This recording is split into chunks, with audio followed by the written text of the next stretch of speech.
Hello everyone, welcome to my channel Simply Biology.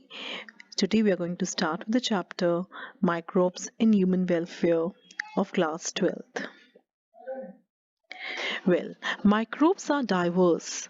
It can be protozoan, bacteria, fungi, microscopic plants, viruses, viroids, and prions. Microbes like bacteria and fungi, they can be cultured in nutrient mediums. You all can see various colonies and one can see with the naked eyes. Some microbes are really useful for human beings. Microbes are present everywhere. They are present in the thermal vents where the temperature is above 1000 degrees Celsius, deep in soil, under the snow. That means microbes are everywhere. Usefulness that we all know till now is about antibiotics. They are harmful also because they may cause us many diseases. Microbes in household products. The common product that you make at home is the curd from milk. So that microorganism is a bacteria called as lactobacillus, which is also called as lactic acid bacteria. Lactic acid bacteria and lactobacillus, they grow in milk and can convert the milk into curd. During their growth, lab produces the lactic acid while coagulating the milk proteins. It improves its nutritional value by increasing vitamin B12. In our stomach, the lab plays very beneficial role in checking disease-causing microbes. The dough which we are used to make bread is fermented by a fungi. It's a unicellular fungi called as baker's yeast or Saccharomyces cerevisiae. Toddy is a traditional drink of South India which is made by fermentation of palm sap. Well, microbes can also be used in making cheese. Propionibacterium shermani, it is used in production of Swiss cheese. The large holes that you can see here, they are made by the production of large amount of CO2 by the bacterium Propionibacterium shermani. Microbes are useful in fermenting fishes, bamboo shoots also. We have a Roquefort cheese, which is formed by ripening of a specific fungus and gives a peculiar flavor. Microbes in industrial products. So the production on an industrial scale requires growing microbes in very large vessels called fermenters. A. Fermented beverages. Yeast. Yeast is very famous for making alcohol. Saccharomyces cerevisiae, which is also called as baker's yeast. It is commonly also called as brewer's yeast also because it is used in making fermented products like fermented malted cereals, fruit juices to produce ethanol.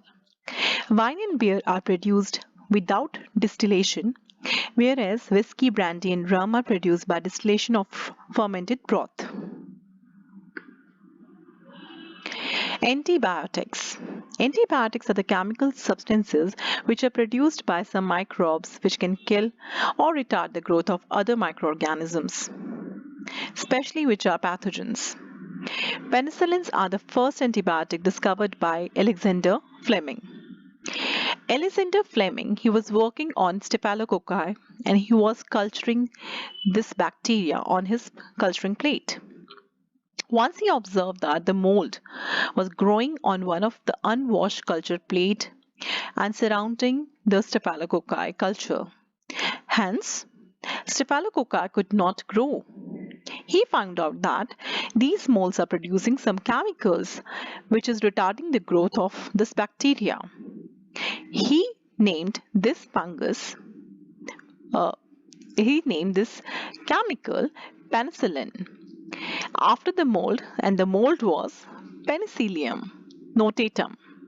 Later on, Ernst Chain and Howard Florey made its full potential effective antibiotic, and they used it in the Second World War. So they are thanking here, the picture is showing the soldiers have been cured by using the penicillin. C. Chemicals, enzyme, and other bioactive molecules. Aspergillus niger, it's a fungus which can produce citric acid. Acetobacter aceti, it's a bacterium, produces acetic acid. Clostridium botulicum, it's a bacterium, produces butyric acid. Lactobacillus, it's a bacterium, produces lactic acid. Saccharomyces cerevisiae, it's an yeast. It's a fungus, produces ethanol. Enzymes. Lipase is the enzymes which is used to digest the fat or lipid. So it is often used in laundry detergents to remove the cloth which are especially oil stained. Pectinases and proteases, they are used to clear the bottled juices. That's why most of the juices that you drink from the market, they are bottle cleared. Streptokinase is a Streptococcus bacterium that's used as a clot buster to remove the clots. This helps in curing many heart diseases. Bioactive molecules like cyclosporin A, which is derived from Trichoderma polysporum fungi, it is used as an immunosuppressant agent so that the organs can be transplanted easily. Statins, which we get from Monoscus purpuris, it's a yeast. They're used as blood cholesterol lowering agent. So here are the real pictures. You can see, have a look. Microbes in sewage treatment. Treatment of wastewater is done by heterotrophic microbes, naturally present in the sewage. This treatment is carried out at two stages: primary treatment, which is physical treatment; secondary treatment, which is biological treatment.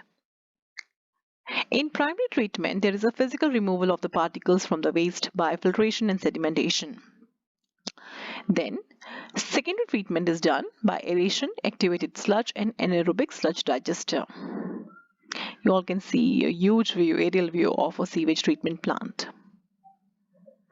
So primary treatment, the physical treatment, it involves the removal of the particles like big polythenes, pebbles, stones, plastic from the sewage water through filtration and sedimentation. Then the sequential filtration removes the floating debris, sedimentation to remove the oil in the small pebbles.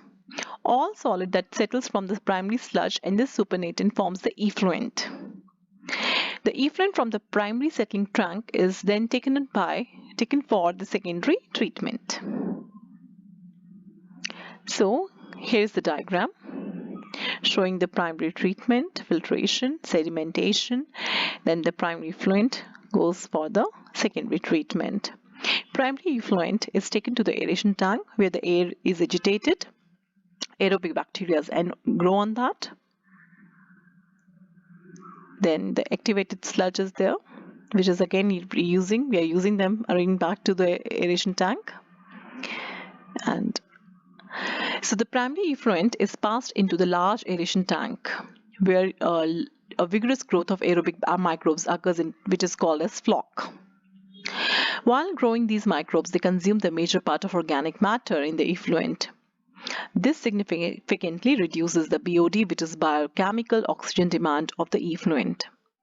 If I'm saying the water is having high BOD, means the water is highly polluted. BOD is a measure of the organic matter present in the water. Greater the BOD, most polluted the water is. Once the BOD of the sewage water is significantly lower down, then the effluent is passed into the settling tank, where the bacterial flocks are followed to sediment. This sediment is called activated sludge. A small part of the sludge is pumped back into the aeration tank, which is serving as an inoculum. जैसे आप खट्टा use करते हो curd में, वैसे ही. The remaining major part of the sludge is pumped into the large anaerobic tank, which is called as anaerobic sludge digester. During this digestion, bacteria produce a mixture of gases such as methane, hydrogen sulfide, CO2. These gases form biogas. The effluent from the secondary treatment plant is generally released into the natural water bodies like rivers and streams. So here's the diagram again for you. Primary treatment, which is a physical treatment; secondary treatment, which is a biological treatment, because here we are using microbes. So microbes plays a vital role in cleaning the water also. Till date, no man-made technology has been made to even clean the sewage treatment plant. The Ministry of Environment and Forest has initiated Ganga Action Plan and Yamuna Action Plan to save these two major rivers from the pollution. Under these plans, they have proposed to build a large number of sewage treatment plants across these rivers so that they can clean the sewage before discharging into the rivers. Microbes in production of biogases. Biogas is mixture of gases produced by the microbial activity, which are useful as fuel. Certain bacteria which grows anaerobically on cellulosic material, they produces large amount of methane along with CO2 and H2. These bacteria are called as methanogens or methanobacterium. These bacteria are present in the rumen of cattle. A lot of cellulosic material present in the food of cattle is a source of food for these bacteria. In rumen, these bacteria helps in the breakdown of cellulose, and which plays a vital role in nutrition of cattle. Thus, the excreta, the dung of cattle, commonly called as gobar, is rich in these bacteria. Cow dung is also used in making the biogas.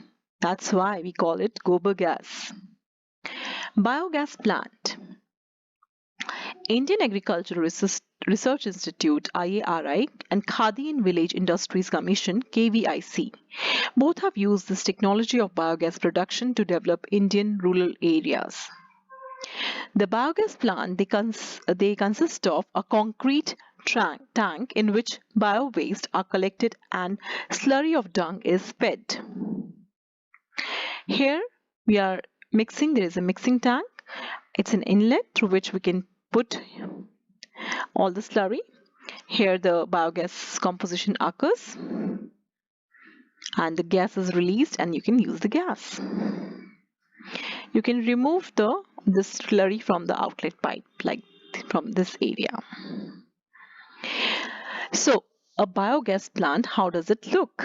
A floating cover is placed over the slurry which keeps on rising as the gas is produced in the tank due to microbial activity. The biogas plant has an outlet which is connected to the pipe so that you can supply the biogas to the nearby houses.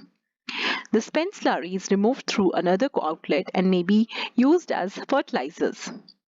Biogas, they are produced for cooking and lighting. Microbes as biocontrol agents. Biological control of pests and diseases. Ladybug to control aphids.